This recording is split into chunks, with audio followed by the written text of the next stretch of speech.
রাজহাঁসগুলো কি সুন্দর লাগছে দেখতে।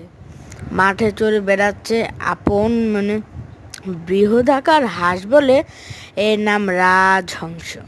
রাজহাঁসের বৈজ্ঞানিক নাম আনসার। চামড়া সহ মাংসে অধিক পরিমাণে ফ্যাট ও কোলেস্টেরল আছে। রাজহাঁসের মাংস প্রোটিনের ভালো উৎস। রাজহাঁস 2 বছর বয়স থেকে ডিম দেওয়া শুরু করে। রাজহাঁসের ডিম থেকে বাচ্চা ফুটে বের হয়ে আসতে 30 থেকে 35 দিন সময় লাগে। শীতকালে হাঁসের মাংস খেতে খুব সুস্বাদু হয়। আমি রাজহাঁস খুব পছন্দ করি।